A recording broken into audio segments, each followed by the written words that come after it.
Welcome back. So following on from the last video, we have the barrel object here, and essentially I just want to go to a new file and append this barrel object into this file.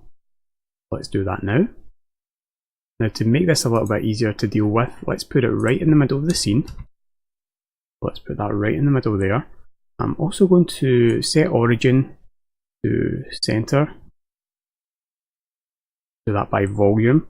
And I'm also going to use Shift-Alt-0 and set origin to bottom.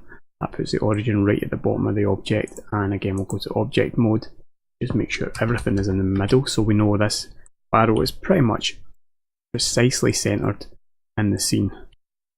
Now, with that precisely centered in the scene, I now want to think about how I'm going to model this. So let me just go to this Google search that I've already done. This is basically a Google search for old barrel, and I'm just looking through these images to kind of figure out what I want to do and how I want to model this. So there's some great reference here. Something like this gives a good indication of the way the metal rings go around the object and how they're kind of nailed in and studded in at certain areas. There are some great images to show the wood. Now, I want to do something pretty old looking, pretty tattered. Now, this one is a great example that you can see the separation between these different planks. You can see they're a little bit off. They're different width as well. Now, you can see the rings on this are very loose. They're not right on the metal.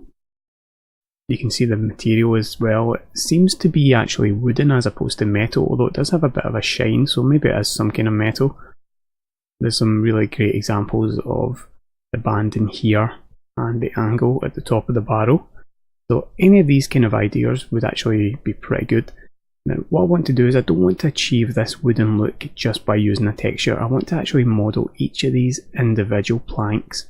That actually gives you a little bit of a challenge, not just because they're all different widths, but because of the actual shape of them and how close they have to be fitting together to actually look good. I mean, even this one, where it is actually there's a little bit of separation, there are still areas where they're really close together. And one thing I have to make sure I don't do is have any overlap between them. They can be a little bit separated, but I can't have them overlapping, and that will completely ruin the idea of the model. Now, the top panel here seems to be one solid piece of wood, but on other ones, you can see that they're made up of a few individual planks. I think I'll probably do it with a few individual planks. I really like the look of this one. This one has some really nice bevels, but you'll see, if you can't already tell, this is actually a CG model. You can tell this is a CG model just from the uniformity of the lighting, the angles here. It's too perfect to be a real barrel. There's not enough errors in it. Not enough imperfections, there's not enough dirt and scratches and things like that. Everything's just a little bit too uniform.